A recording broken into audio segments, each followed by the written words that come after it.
Episode തുടങ്ങുന്നത് തന്നെ നമ്മുടെ ഹാങ്ങിനെ കാണിച്ചുകൊണ്ടാണ്. അവളാണെങ്കിൽ ഇപ്പോൾ എല്ലാവരുടെയും മുമ്പിലായിട്ട് റിവീൽ ആക്കിയില്ലേ അവൾക്ക് ബ്രെയിൻ ട്യൂമറായെന്ന്. ഇതാണെങ്കിൽ അവളുടെ ഫാമിലി മെമ്പേഴ്സും അവളുടെ അച്ഛനും അമ്മയും എല്ലാവരും അറിയുന്നത് ഭയങ്കരമായിട്ട് ഷോക്കായിപ്പോവും. ഇത്രയും കാലം നമ്മുടെ ഹാങ്ങിനെ പറ്റി ആലോചിച്ച് ടെൻഷൻ അടിക്കാത്ത അവളുടെ അമ്മയ്ക്ക് പോലും സഹിക്കാൻ പറ്റത്തില്ല. അവിടെയാണെങ്കിൽ നമ്മുടെ ഹാങ്ങിനെ കാണിക്കും. അവളാണെങ്കിൽ അവിടെ ആ സ്പീച്ചൊക്കെ കൊടുത്തു കഴിഞ്ഞിട്ട് നമ്മുടെ യൂനുവിനെ നോക്കി നടക്കാനായിട്ട് വരും. യൂനുവും ഭയങ്കര സങ്കടത്തിലായിരുന്നു. പെട്ടെന്ന് തന്നെ നമ്മുടെ ഹാങ്ങിനാണെങ്കിൽ ഒരു ഹാലുസിനേഷൻ വരും. എല്ലാ തവണയും കാണുന്നത് പോലെ അവൾ മഞ്ഞിൻ്റെ ഇടയിലൊന്നും അല്ല നിൽക്കുന്നത്. ഇത്തവണ പൂക്കളൊക്കെ വിരിഞ്ഞ ഒരു പൂന്തോട്ടത്തിൻ്റെ നടുക്കായിട്ടാണ് നമ്മളുടെ ഹാങ് നിൽക്കുന്നത്. അവൾക്കൊന്നും മനസ്സിലാവത്തില്ല. അവളവിടെ ബോധം കെട്ടി വീഴും. വേഗം തന്നെ നമ്മുടെ യൂനു ആണെങ്കിൽ അവളുടെ അടുത്തായിട്ട് വന്നിട്ട് അവളെ കയറി അങ്ങ് പിടിക്കും. എന്നിട്ട് അവളെ വേഗം തന്നെ ഹോസ്പിറ്റലായിട്ട് കൊണ്ടുപോകും. ഹോസ്പിറ്റലിൽ പോകുന്ന വഴിക്ക് നമ്മുടെ ഹാങ് ആണെങ്കിൽ ചിന്തിക്കുന്നത് മൊത്തം യൂനുവിനെ പറ്റിയിട്ടാണ്. എത്രയൊക്കെ പറഞ്ഞാലും ഹാങ്ങിന് നമ്മുടെ യൂനുവിനെ ഭയങ്കര ഇഷ്ടമാണ്. അവളാണെങ്കിൽ അവന് ഡിവോഴ്സ് കൊടുക്കാനുള്ള റീസൺ തന്നെ അവൻ്റെ ലൈഫിൽ വിഷമിക്കരുത്, ഹാപ്പി ആയിട്ടിരിക്കണം, അവൻ മൂവ് ഓൺ ആവണം എന്നൊക്കെ ആലോചിച്ചിട്ടാ അവൾ അവനെ പറ്റി ഓരോരോ കാര്യങ്ങൾ ഇങ്ങനെ ചിന്തിച്ചുകൊണ്ടിരിക്കും. അവൾക്ക് യഥാർത്ഥത്തിൽ ഇത്ര പെട്ടെന്ന് മരിച്ചു പോകാനും ഒട്ടും ആഗ്രഹമില്ലായിരുന്നു. അവൾ അവിടെ വിചാരിക്കും, ഞാൻ എൻ്റെ മനസ്സിലുള്ള കാര്യം ഇതുവരേക്കും യൂനുവിൻ്റെ അടുത്ത് തുറന്ന് പറഞ്ഞിട്ടേ ഇല്ല. അവൻ എന്നെ എന്തെല്ലാം കാര്യത്തിൽ സഹായിച്ചിട്ടുണ്ട്, എന്നാൽ ഞാൻ എപ്പോഴും അവൻ്റെ അടുത്ത് ദേഷ്യപ്പെട്ടിട്ടേ ഉള്ളൂ.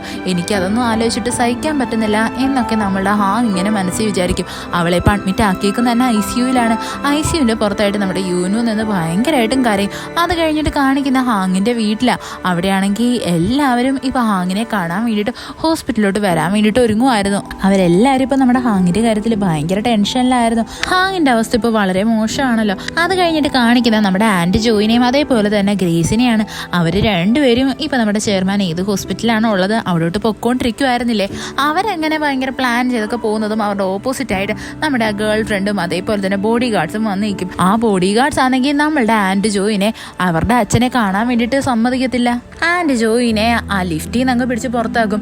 അവരവിടെ കിടന്ന് നല്ലതുപോലെ ബഹളം വയ്ക്കും. കഷ്ടമുണ്ട്, എനിക്ക് എൻ്റെ അച്ഛനെ ഒരു തവണ കണ്ടാൽ മതി, അച്ഛനെ ഒന്ന് കാണാൻ വേണ്ടി സമ്മതിക്കുമെന്നും പറഞ്ഞിട്ട് ആ ഗേൾ ഫ്രണ്ടിൻ്റെ അടുത്ത് നല്ലതുപോലെ കിടന്ന് കെഞ്ചും. അപ്പോൾ നമ്മുടെ ഗേൾ ഫ്രണ്ട് വിചാരിക്കും, എന്തായിരുന്നാലും അവളുടെ അച്ഛനെ കാണണമെന്നല്ലേ പറയുന്നത്, ഒന്ന് കാണിച്ചേക്കാം, എന്തായിരുന്നാലും അയാൾ കോമയിലാണല്ലോ എന്നും പറഞ്ഞിട്ട് ആ ഗേൾ ഫ്രണ്ട് അതിന് സമ്മതിക്കും. അങ്ങനെ ആൻറ്റി ജോയും അതേപോലെ തന്നെ ഗേൾ ഫ്രണ്ടും കൂടി ഒരുമിച്ച് ആ ചെയർമാൻ്റെ റൂമിലായിട്ട് കയറുമ്പോൾ എന്തോ അവിടെ ചെയർമാൻ കോമയിൽ കിടക്കുകയല്ല, പകരം എഴുന്നേറ്റിരിക്കുവാണ്. ഇത് കാണുന്നതും ആൻറ്റി ജോ ഭയങ്കര സർപ്രൈസ് ആയി പോവും. അവർ ഓടി വന്ന് അവരുടെ അച്ഛനെ കെട്ടിപ്പിടിച്ചിട്ടാണെങ്കിൽ അവിടെ നടന്ന എല്ലാ സത്യങ്ങളും പറയും. അച്ഛാ, നിങ്ങൾക്ക് ഇപ്പോഴെങ്കിലും ബോധം വന്നല്ലോ, നിങ്ങൾ നിങ്ങളുടെ ഗേൾ ഫ്രണ്ടിനെ ഒരിക്കലും വിശ്വസിക്കരുത്, അവരാണ് നിങ്ങളെ ഈ പരുവത്തിലാക്കിയത് എന്ന്. എന്നാൽ ഇവിടെ ഒരു ട്വിസ്റ്റ് ഉണ്ട്. നമ്മുടെ ചെയർമാനാണെങ്കിൽ ഇപ്പം എന്താ നടക്കുന്നത്, ചുറ്റിനുള്ളത് ആരാ ഒന്നും തന്നെ തിരിച്ചറിയത്തില്ലായിരുന്നു. അയാളുടെ സ്വന്തം മോളായിട്ടുള്ള ജോയിനെ കൂടി തിരിച്ചറിഞ്ഞില്ല. അയാൾ ചോദിക്കും, നിങ്ങൾ ആരാ എന്ന്. ഇത് കേൾക്കുന്നേയും ആ ഗേൾ ഫ്രണ്ടിനെ അങ്ങ് ഭയങ്കര സന്തോഷമാകും. അവരുടനെ തന്നെ നമ്മളുടെ ആൻറ്റി ജോയിനെയും അതേപോലെ തന്നെ ഗ്രേസിനെയും ആ റൂമിൽ നിന്ന് അങ്ങ് അടിച്ച് പുറത്താക്കും. എന്നിട്ട് പറയും, മേലെ ഇനി ഈ പരിസരത്തോട്ട് പോലും വന്നു പോകരുത് എന്ന്. അത് കഴിഞ്ഞിട്ട് കാണിക്കുന്നേ ഹോസ്പിറ്റലായിട്ടാണ്. അവിടെയാണെങ്കിൽ നമ്മളുടെ ഹാങ്ങിൻ്റെ അമ്മയും അച്ഛനും എല്ലാവരും ഇപ്പോൾ ഹോസ്പിറ്റലുണ്ടല്ലോ. ഹാങ്ങിൻ്റെ അമ്മയാണെങ്കിൽ നമ്മളുടെ യൂനുവിനെ നല്ലതുപോലെ വഴക്ക് പറയാൻ തുടങ്ങും. അവർ പറയും, എന്നാലും നീ ഞങ്ങളോട് ഇങ്ങനൊരു ചതി കാണിക്കുമെന്ന് ഞാൻ ഒട്ടും വിചാരിച്ചില്ല. എൻ്റെ മോക്ക് വയ്യാണ്ടിരുന്നിട്ട് നീ എന്തുകൊണ്ടാണ് ഞങ്ങളുടെ ആ സത്യം പറയാഞ്ഞത്, നിനക്ക് എങ്ങനെ തോന്നി അങ്ങനെ ചെയ്യാൻ വേണ്ടിയിട്ട് എന്നൊക്കെ പറയും. ഉടനെ തന്നെ നമ്മുടെ ഹാങ്ങിൻ്റെ അച്ഛനാണെങ്കിൽ ഹാങ്ങിൻ്റെ അമ്മേനെ തടയും. എന്നിട്ട് പറയും, നീ അവനെ വെറുതെ വഴക്ക് പറയേണ്ട യാതൊരു ആവശ്യവും ഇല്ല എന്ന്. ഹാങ്ങിൻ്റെ അച്ഛനാണെങ്കിൽ അങ്ങനെ ഹാങ്ങിനെ കാണാൻ വേണ്ടിയിട്ട് വരും. അവിടെയായിട്ട് യൂനു വന്നിട്ട് ഹാങ്ങിൻ്റെ അച്ഛൻ്റെ അടുത്ത് സോറി ചോദിക്കും. അവൻ പറയും, സത്യത്തിൽ ഞാൻ പറയാനായിട്ട് ഇരുന്നതാണ്. എന്നാൽ ഹാങ് ആണെങ്കിൽ എന്നെ നല്ലതുപോലെ വിലക്കിയിട്ടുണ്ടായിരുന്നു. അവളാണെങ്കിൽ മെഡിസിനും എടുത്തുകൊണ്ടിരുന്നതാ. അവളുടെ ട്രീറ്റ്മെൻറ്റിനെ പറ്റി എല്ലാം ഞങ്ങൾ സംസാരിച്ച് വെച്ചിട്ടുണ്ട്. എന്നാൽ മെഡിസിൻ എടുത്തുകൊണ്ടിരിക്കുന്നതിൻ്റെ ഇടയിലാണ് അവൾക്കിപ്പോൾ ഇങ്ങനെ സംഭവിച്ചത്. ഉടനെ തന്നെ ഹാങ്ങിൻ്റെ അച്ഛൻ പറയും, ഇല്ല മോനെ, നിന്റെ ഭാഗത്ത് യാതൊരു തെറ്റുമില്ല, നീ ചെയ്തത് ശരി തന്നെയാണ്. അവളെ പറ്റി ആലോചിച്ച് ഞങ്ങളുടെ ടെൻഷൻ ആവണ്ട എന്ന് കരുതിയിട്ടല്ലേ നീ അങ്ങനെയൊക്കെ ചെയ്തത്. ഇത്രയും പറഞ്ഞിട്ട് ഹാങ്ങിൻ്റെ അച്ഛൻ അവിടെ നിന്നങ്ങ് പോവും. അയാളാണെങ്കിൽ ലിഫ്റ്റിലായിട്ട് കയറും. എത്രയൊക്കെ പറഞ്ഞാലും ഹാങ്ങിൻ്റെ അച്ഛന് ഭയങ്കര സങ്കടം ഉണ്ടായിരുന്നു. അയാളുടെ മനസ്സിൽ മൊത്തവും കുഞ്ഞിലേ തൊട്ടേ ഉള്ള ഹാങ്ങിൻ്റെ ചിത്രങ്ങളാണ് ഉള്ളത്. അയാളിങ്ങനെ പണ്ടത്തെ കുറേ കാര്യങ്ങളൊക്കെ ഇരുന്ന് ആലോചിക്കും. എന്തൊക്കെ പറഞ്ഞാലും അയാൾ കുഞ്ഞിലേ തൊട്ടേ നോക്കി വളർത്തിയ അയാളുടെ സ്വന്തം പെങ്കൊച്ചിനല്ലേ ഇപ്പം ഇങ്ങനൊരു അവസ്ഥ വന്നേക്കുന്നത്. അതുകൊണ്ട് തന്നെ ഹാങ്ങിൻ്റെ അച്ഛനാണെങ്കിൽ ഒറ്റയ്ക്ക് പോയിരുന്ന് നല്ലതുപോലെ കരയാൻ തുടങ്ങും. അത് കഴിഞ്ഞിട്ട് കാണിക്കുന്നേ അവിടെ ചെയർമാൻ്റെ ഹോസ്പിറ്റലായിട്ടാണ്.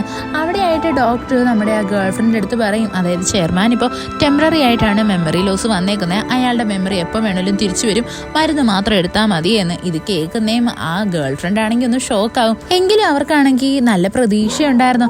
അത് കഴിഞ്ഞിട്ട് കാണിക്കുന്ന നമ്മളുടെ ആൻറ്റി ജോയിനെയാണ്. അവരാണെങ്കിൽ നേരെ ഹോസ്പിറ്റലായിട്ട് വരും. അതും നമ്മളുടെ ഹാങ്ങിനെ കാണാൻ വേണ്ടിയിട്ട്. അവിടെ എത്തുന്നത് നമ്മളുടെ ഹാങ്ങിൻ്റെ അമ്മ ഭയങ്കര സങ്കടപ്പെട്ടിരിക്കുമായിരുന്നു.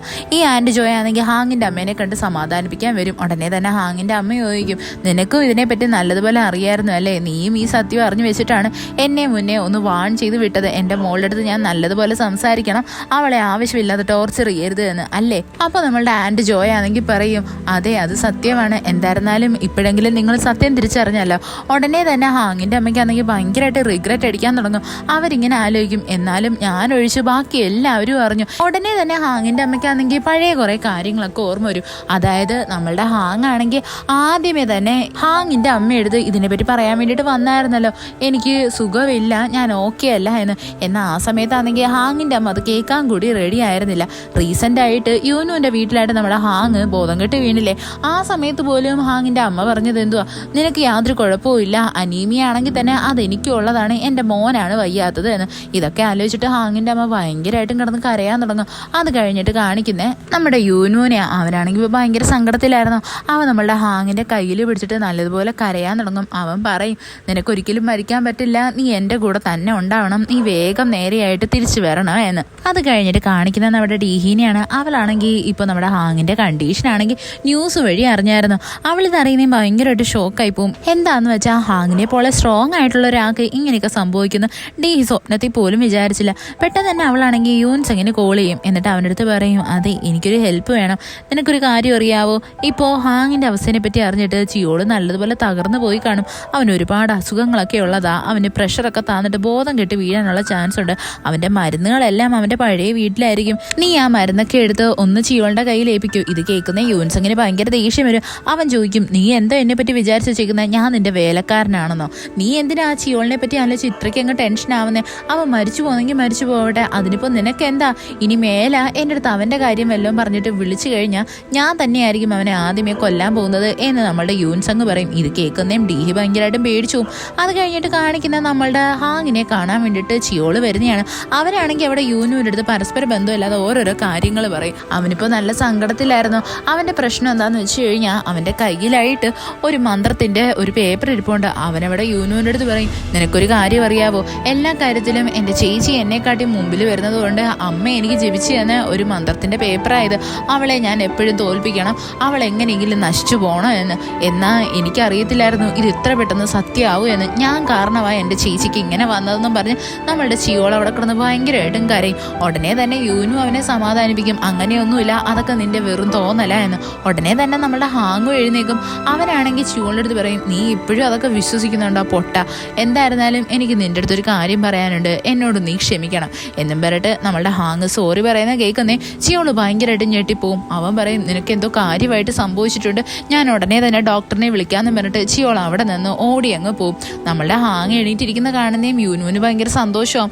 അവനാണെങ്കിൽ ഹാങ്ങിൻ്റെ അടുത്ത് അങ്ങോട്ട് സംസാരിക്കാൻ വരുന്നതും ഹാങ് തിരിച്ച് അവൻ്റെ അടുത്ത് പറയും, നീ എൻ്റെ അടുത്ത് ഇപ്പോൾ ഒന്നും പറയണ്ട, ഞാൻ പറയുന്നത് മാത്രം കേട്ടാൽ മതി, എനിക്ക് നിന്നെ ഭയങ്കര ഇഷ്ടമാണ്. അന്നും ഇന്നും അതേപോലെ തന്നെയാണ്. ഉടനെ നമ്മളുടെ യൂനു ചോദിക്കും, അല്ല നീ എന്തിനാ ഇപ്പം എൻ്റെ അടുത്ത് ഇങ്ങനെയൊക്കെ പറയുന്നേ? ഉടനെ തന്നെ ഹാങ് പറയും, അത് ഞാൻ നിൻ്റെ അടുത്ത് മുമ്പേ ഇതൊക്കെ പറയണമെന്ന് വിചാരിച്ചതാണ്, എന്നാൽ എനിക്ക് പറയാനുള്ളൊരു അവസരം കിട്ടിയില്ല, എനിക്കറിയത്തില്ലല്ലോ ഇനി എൻ്റെ കയ്യിൽ എത്ര നാളാ ബാക്കിയുള്ളത് എന്ന്. ഞാൻ പോലും പ്രതീക്ഷിക്കാതല്ലേ ഇവിടെ ഇപ്പോൾ ബോധം കെട്ട് വീണ് സീരിയസ് ആയിട്ട് കിടന്നത്.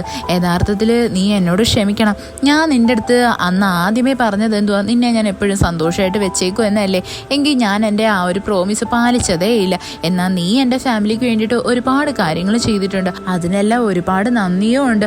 ഉടനെ തന്നെ യൂനു പറയും, നീ അങ്ങനൊന്നും പറയല്ലേ, നീ ഇല്ലാത്തൊരു ലോകത്തിനെ പറ്റി എനിക്ക് സങ്കല്പിക്കാൻ കൂടി പറ്റത്തില്ല, എനിക്ക് നല്ല സങ്കടമാണ്, ഞാൻ ഇന്നലെ രാത്രി മൊത്തം ഇവിടെ ഇരുന്ന് പ്രാർത്ഥിക്കുമായിരുന്നു, നിനക്കൊന്നും സംഭവിക്കത്തില്ല, നിനക്ക് എന്തെങ്കിലും പറ്റിക്കഴിഞ്ഞാൽ പിന്നീട് എനിക്കും യാതൊന്നിൻ്റെ ആവശ്യവും ഇല്ല, ഞാൻ എല്ലാം ഉപേക്ഷിക്കും എന്നൊക്കെ നമ്മളുടെ യൂനു പറയും. ഇതൊക്കെ കേൾക്കുന്നേ ഹാങ് പറയും, അത് എനിക്കറിയത്തില്ലല്ലോ ഫ്യൂച്ചർ എനിക്ക് വേണ്ടി എന്താണ് കരുതി വെച്ചേക്കുന്നതെന്ന്, അതുകൊണ്ടാണ് ഞാൻ എൻ്റെ മനസ്സിലുള്ള എല്ലാ കാര്യങ്ങളും തുറന്നു പറയുന്നത്, നിന്നോട് ക്ഷമ ചോദിച്ചില്ലെങ്കിൽ എനിക്ക് ഒട്ടും സമാധാനം കിട്ടത്തില്ല.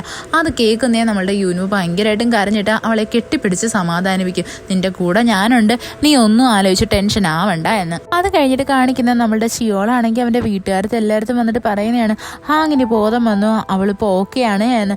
ഇത് കേൾക്കുന്നേ നമ്മളുടെ ഹാങ്ങിൻ്റെ അമ്മയ്ക്കാണെങ്കിൽ എന്ത് പറയണമെന്ന് കൂടി അറിയത്തില്ല. അവരാണെങ്കിൽ ഇത്രയും കാലവും നമ്മളുടെ ഹാങ്ങിൻ്റെ അടുത്ത് ഭയങ്കര മോശമായിട്ടല്ലേ ബിഹേവ് ചെയ്തുകൊണ്ടിരുന്നത്, അതുകൊണ്ട് തന്നെ അവരവിടേക്ക് വരത്തില്ല. പകരം നമ്മളുടെ ഹാങ്ങിൻ്റെ വീട്ടിലുള്ള ബാക്കി എല്ലാവരും അവിടെ ചെല്ലും. ഇവളാണെങ്കിൽ അവളുടെ അച്ഛനെ കാണുന്നേയും ചോദിക്കും, അല്ല അമ്മ എവിടെ പോയി എന്ന്.